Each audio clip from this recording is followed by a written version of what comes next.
જોડાયા છે. રુઝાનબેન કંબાતા છે, સામાજિક આગેવાન છે. તન્વીબેન રાઠોડ છે, જાણીતા અભિનેત્રી છે, મોડલ છે. અને કૌશલભાઈ જાની છે ને, ડૉક્ટર કૌશલભાઈ જાની પણ સાયબર એક્સપર્ટ આપણી સાથે જોડાઈ ચૂક્યા છે.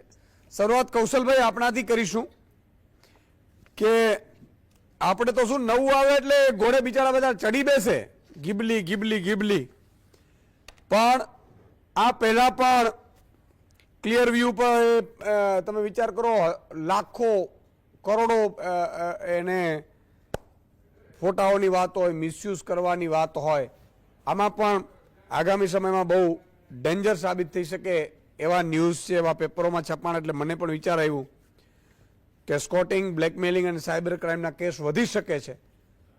આપ શું માની રહ્યા છો કૌશલભાઈ? ગઢવી સાહેબ, આપે જે કીધું એ પ્રમાણે કે ખતરનાક ભવિષ્ય થવાનું છે. હું એક વાત એડ કરવા માંગીશ કે નથિંગ ઇઝ ફ્રી. આ દુનિયામાં કંઈ પણ વસ્તુ મફત નથી. ખાલી મા બાપનું પ્રેમ જે છે ને એ જ મફત છે, એવું કહી શકીએ આપણે.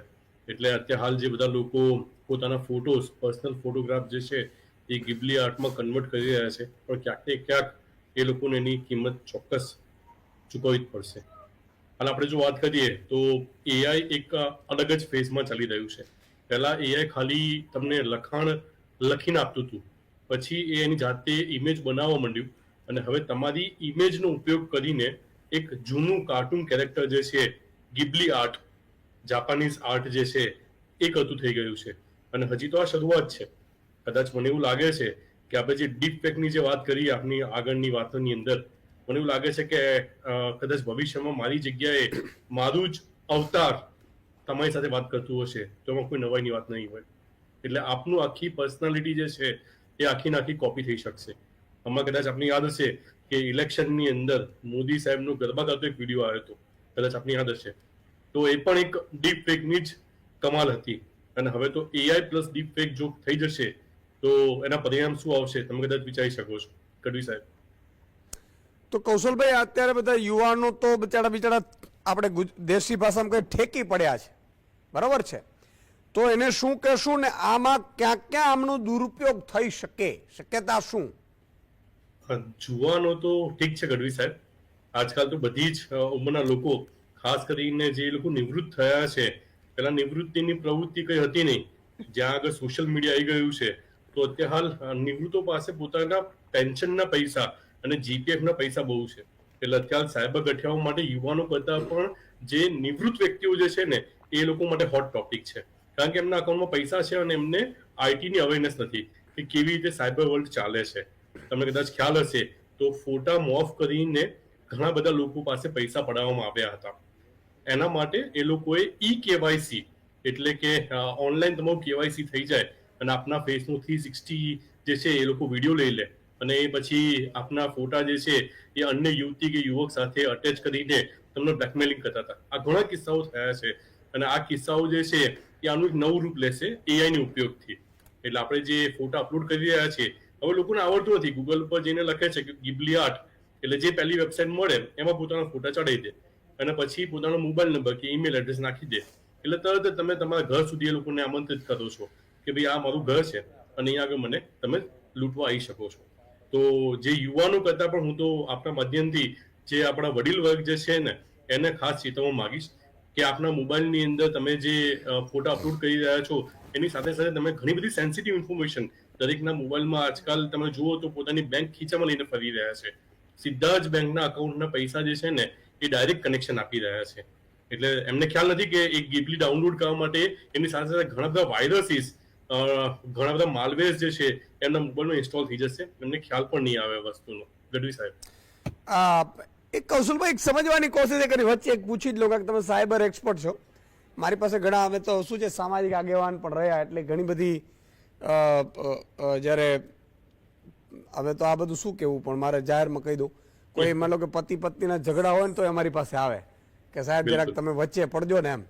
એટલે ચેક કરાવીએ ને તો એમાં માન લો પતિએ શું કર્યું હોય, પત્નીનો જે વોટ્સઅપ હોય ને એમાં સ્કેન કરીને પોતાનામાં વોટ્સઅપ ચલાવતા હોય અને ત્યાંથી પછી ડખા ચાલુ થાય, બરાબર છે? બિલકુલ. અને પછી પતિ છે 15-20 દિવસ એને પોતાના પત્નીને ખબર ન હોય કે મારો વોટ્સઅપ પતિ પણ ચલાવે છે અને બહુ ઈઝી છે, મતલબ એક 30 સેકન્ડનું કામ છે સ્કેન કરીને, બરોબર છે. બરાબર. અત્યારે આ એક છૂટાછેડાનું મોટું કારણ બની રહ્યું છે. બીજી વાત એ છે કે શું માની લો કે આ એઆઈ છે એ એઆઈ આપણે સમજો ફેસ લોક હોય છે તો આ ફેસ લોકમાં ભવિષ્યમાં યુઝ કરીને આપણો મોબાઈલનો ડેટા પણ બેઠો બેઠો ચોરી શકે.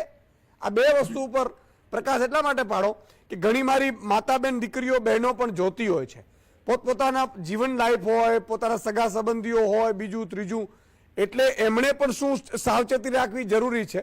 કારણ કે કલયુગ છે ભાઈ, એમાં દરેક માણસ ભૂલ થતી હોય, પણ આ ઘર ભંગાય અને એમાં છોકરા 10-10, 15-15 વર્ષના હોય તો વાંધો નહીં, 2-3 વર્ષના છોકરા હોય છૂટાછેડા થવું પડે. એટલે આમાં થોડું તમે પ્રકાશ પાડો કૌશલભાઈ. ગઢવી સાહેબ, આ એક જે છે ને એ મેટાવર્સ એટલે ફેસબુક, ઇન્સ્ટાગ્રામ નો વોટ્સઅપ આ બધી એક જ જગ્યાએથી ઓપરેટ થઈ રહ્યું છે. હવે તમને કદાચ અનુભવ હશે કે તમે તમારા મિત્રો સાથે બહાર જમવા ગયા હોય અને ફોટો અપલોડ કરો ફેસબુક પર, તો ફેસબુક તમને સામેથી જ કહેશે કે આ રમેશભાઈ છે, આ સુરેશભાઈ છે, આ પિન્ટુભાઈ છે. તો એને એટલી બધી ઇન્ટેલિજન્સ આવી ગઈ છે કે એને ખ્યાલ છે કે આ ફોટામાં કઈ વ્યક્તિ છે. કદાચ આપણે અનુભવ કર્યો હશે આ વસ્તુનો. એટલે લખ્યો છે, do you want to take Sureshbhai, do you want to take Rameshbhai. Okay, so અત્યારે હાલ ઓલરેડી એ એટલું એક્સપર્ટ થઈ ગયું છે કે આપના ફોટામાંથી માણસો શોધવા માંડ્યું છે એ રીતે એને ટેગ કરવા માટે.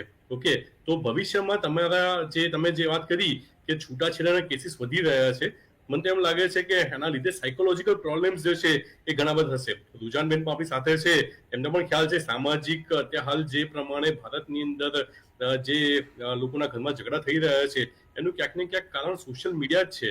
લોકોમાં પોતાની રીલ્સ પર લાઇક અને શેર મેળવવા માટે જે પ્રમાણે લોકો પોતાને કૃત્ય કરી રહ્યા છે, એ માટે મને લાગે છે કે આવનારા 5 વર્ષ પછી તો આપણી સામાજિક વ્યવસ્થા જે છે એની બહુ મોટું ક્વેશ્ચન માર્ક થઈ જશે. અને જ્યાં આગળ એઆઈ આવી ગયું છે તો કદાચ એવું બને કે આપે આપનો ફોટો ના બનાવ્યો હોય પણ એઆઈ આપનો ફોટો બનાવીને અપલોડ પણ કરી લે, એવું પણ બની શકે એમ છે. એટલે આ કહેવાય ને કે એક ઉંદર છે કે જે તમને ફૂંક પણ મારતું જાય છે અને પોતતું જાય છે, આપને ખ્યાલ પણ નથી આવતો અને કાણું પડી જશે. ગઢવી સાહેબ.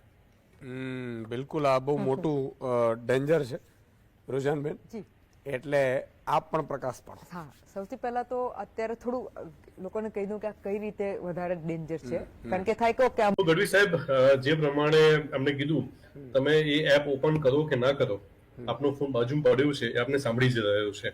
આ કિસ્સો બહુ જૂનો છે. જ્યારે એલેક્સા, એમેઝોન એલેક્સા જે હતું એ તમારી ઘરની વાતો સાંભળીને એના વિશેની ઇન્ફોર્મેશન જે છે એના સર્વર પર અપલોડ કરતું હતું. એટલે આપના ફોન, બધાના ફોનની અંદર એક જાસૂસ તો છે જ કે જે બધી જ વાતોને રેકોર્ડ કરી જ રહ્યું છે. અચ્છા, આઈફોનમાં પણ એટલે પડ્યું હોય તો બંધ પડ્યું હોય તોય? બિલકુલ બિલકુલ સાહેબ, તમે બંધ પડ્યું હોય, તમે હે સિરી કહો કે હે ગૂગલ કહો તો ઉઠી જાય છે એ રીતે. તો ક્યારે એ સાંભળે છે ત્યારે જ ઉઠે છે ને. સર, હું કઈ એડ કરવા માંગુ છું આ પોઈન્ટ પરથી. હું એ ટેકનોલોજીનું નામ ભૂલી ગઈ છું, પણ આ સિરી ને એલેક્સાની એવી ટેકનોલોજી છે સાહેબ કે તમે વિચાર કરો મેં ઇન્ટરનેટ થી કાપી નાખ્યો, હવે તો મારું કશું કરો છો, થોડો ટાઈમ જવા દો, આપની જ ભાષામાં આપના જ અવાજની અંદર એ બોલતું થઈ જશે. ચાલુ થઈ ગયું સર. હાલ એવા ટૂલ આવી ગયા છે કે મારા આ ભારીખમ અવાજના બદલે હું આપના વોઇસ નો યુઝ કરીને વાત કરી શકીશ. જે પેલા મિમિક્રી આર્ટિસ્ટ કરતા હતા ને એ હવે આવી ગઈ છે. It's already there. અગર આજની તારીખમાં આપણે આપણા મોડલ ટેકનિકલી રીતે તમે હજી દર્શકોને સમજાવો કઈ રીતે ફ્રોડના પ્રકારો, શું થઈ શકે, શું ચેતવી શકો, એમ મેં કીધું એમ. જી બિલકુલ ગઢવી સાહેબ, અત્યારે હાલ જે પ્રમાણે આપણે લોકો મોબાઈલનો યુઝ એઆઈ માટે કરી રહ્યા છીએ, હાલ આપણે ઘણા બધા રામનવમી આવશે, લોકો લિંક મોકલી રહ્યા છે. તો એક કી લોગર નામની વસ્તુ છે. કી લોગર તમને સિમ્પલ ભાષામાં સમજાવું તો તમે કેમ છો એવું ઇંગ્લિશમાં લખો એટલે તરત પછી છો ક્વેશ્ચન માર્ક એ બધી વસ્તુ આવી જાય છે. આપણે કીબોર્ડમાં પણ એઆઈ જે છે એ ઓટો ટેક્સ્ટ કરેક્શન સાથે સાથે સજેશન આપે છે કે એના પછી તમે આવું લખવાના છો. તમે કદાચ ઈમેલ ને પાસવર્ડ યાદ હોય તમને તો તમે જ્યાં પણ લોગિન કરો છો તો આપનો ઈમેલ પણ આવી જાય છે. તો આપ જે પણ ઇન્ફોર્મેશન લઈ રહ્યા છો ને એ પણ એક કી લોગરથી અપલોડ થઈ શકે છે. તો જ્યારે પણ તમે આવી કોઈ ગિબલી આર્ટ બનાવવા માટે આપના ફાઇલનું એક્સેસ આપો છો ત્યારે બધી જ વસ્તુઓ હેકર્સ લોકો અપલોડ કરી શકે છે.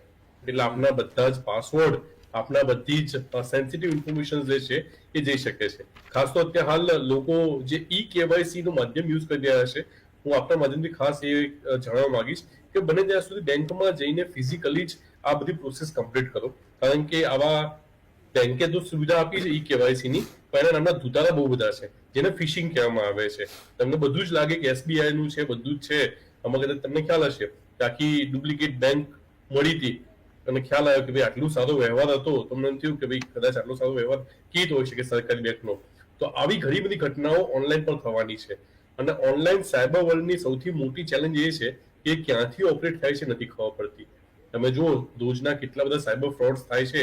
બેંકના વ્યવહારો શોધી શકાય છે, પણ UPI ના વ્યવહારો હજી પણ આપણે લોકો નથી શોધી શકતા. AI આજની તારીખમાં પણ આ સાયબર ફ્રોડ શોધવામાં પાછું પડી રહ્યું છે. મને એવું લાગે છે કે AI નો ઉપયોગ જો આપણે લોકો પોઝિટિવ વેમાં કંઈક નવી વસ્તુ શીખવા માટે કરીએ તો ઘણો ઉપયોગી રહેશે. હું તમને એક એક્ઝામ્પલ આપું તો જ્યાં દૂરના ગામડાના વિદ્યાર્થીઓ જે છે, જ્યાં ટ્યુશનની વ્યવસ્થા નથી પણ ત્યાં આગળ ઇન્ટરનેટ છે, મને એમ લાગે છે કે આ ChatGPT કે બીજા ઘણા બધા ઓનલાઈન ટૂલનો ઉપયોગ કરીને એ સારામાં સારું એજ્યુકેશન લઈ શકશે. તો આપણું જે યુવા વર્ગ સોશિયલ મીડિયા તરફ જઈ રહ્યો છે એના બદલે પોતાની જો સ્કિલ ડેવલપ કરવા બાજુ જશે, કદાચ ખેતીની અંદર નવા કેવી રીતે સંશોધન કરી શકાય. તમે કીધું કે ખેતી પ્રધાન દેશ છે આપણો, જો ખેતીમાં પણ AI નો ઉપયોગ કરીએ આપણે કે ભાઈ કેવી રીતનો પાક જે છે એ વેધર કન્ડિશન ઉપર કેવી રીતે વધારે કરી શકાય અથવા તો શું સાવચેતીના પગલા લેવા જોઈએ, તો મને લાગે છે કે આપણા ભારત દેશની કંઈક કાયાકલ્પ થઈ જશે. અને ટેકનોલોજીનો સાચો ઉપયોગ જે છે એ આપણા ગામડાઓમાં કરવાની જરૂર છે. શહેરો તો વિકાસ થઈ ગયા છે. તો મારા આપણા માધ્યમથી એ જ કહેવું જે છે. આ વાત કહી એમાં મને એક વસ્તુ ઉમેરવી છે. ફોર એક્ઝામ્પલ, હું જ્યારે લેક્ચર લેવા જાઉં ત્યારે છોકરાઓ શું કે હું જે બોલતી હોય ત્યારે માઇક્રોફોન ઓન કરી દે અને આપણે કહીએ ને કે નોટ્સ લો તો એ ખાલી માઇક્રોફોન એમાં ઓન કરીને પછી એ નોટ્સ જાતે ને જાતે બની જાય. એટલે કેટલા બધા ડિપેન્ડન્ટ થઈ ગયા છે AI ઉપર. આ એજ્યુકેશન માટે પણ દુરુપયોગ કરવામાં આવે છે. તમે અત્યારે રિસન્ટલી ગઢવી સાહેબ જે પ્રમાણે રુજાનબેને કીધું કે ભાઈ પોલિસી ઘડવી પડશે, પણ ભારતની સીમાઓ સુધી તમે એને લગાવી શકો છો. આ ઇન્ટરનેશનલી વપરાતી વસ્તુઓ છે એટલે એને તમારે લાગુ કરવી એ બહુ એક ડિફિકલ્ટ સવાલ છે. ખાસ તો બચવા માટે કીધું ગઢવી સાહેબે કે એ રીતે બચી શકાય તો સૌથી પહેલા તો આપણે જે ફેશિયલ અનલોક કરીએ છીએ ને પહેલા તેને બંધ કરવું જોઈએ. તમે જુઓ તમારા બધી જ જાગતા સૂતા ખાતા બધી જ જગ્યા પર તમે ફોન અનલોક કરવા માટે તમે તમારું ફેશિયલ રિકોગ્નાઇઝેશન આપો છો. તમારી બધી જ બાજુના ફોટા જે છે એ તમારા ફોનમાં અને એપલના સર્વરમાં ઓલરેડી ઇન્સ્ટોલ થઈ ગયા છે અને ગમે ત્યારે એનું મિસયુઝ તો થવાનું જ છે. તો બને ત્યાં સુધી ઇવન તમારી ફિંગરપ્રિન્ટથી જે અનલોક કરી રહ્યા છો એ બધી જ ઇન્ફોર્મેશનો જે છે એ સ્ટોર થઈ રહી છે ક્યાંક ને ક્યાંક. તમે તમારા આધાર કાર્ડ કઢાવવા ગયા હો તો તમને ખ્યાલ હશે તમારી આંખની રેટિના અને ફિંગરપ્રિન્ટ આપેલા છે. તમે બધી જ સેન્સિટિવ ઇન્ફોર્મેશનો જે છે એ ઓલરેડી તમે ક્યાંક ને ક્યાંક રજીસ્ટર કરેલી છે. તો ભવિષ્યમાં તમારા નામનો ક્લોન તમારા અવાજમાં, તમારા ચહેરામાં, તમારા ફિંગરપ્રિન્ટનો યુઝ કરીને કંઈ બીજું કરશે નહીં એની કોઈ ખાતરી નથી. હોલિવૂડમાં આના માટેના બહુ જોરદાર પિક્ચરો આવી ગયા છે. તમે ખાસ એક નામ આપીશ તમને યાદ આવી જશે, ટર્મિનેટરની આખી સિરીઝ છે. જોજો જ્યારે મશીનો માણસો ઉપર રાજ કરતા થઈ જશે ત્યારે. તો ડેફિનેટલી આપણે આના વિશે વિચારવું જોઈશે અને આ ખાલી ભારત માટે નહીં આખા વિશ્વ માટે એક બહુ મોટી ચેલેન્જ થવાની છે. સર એક ઇમ્પોર્ટન્ટ પોઈન્ટ ખાસ મને યાદ આવી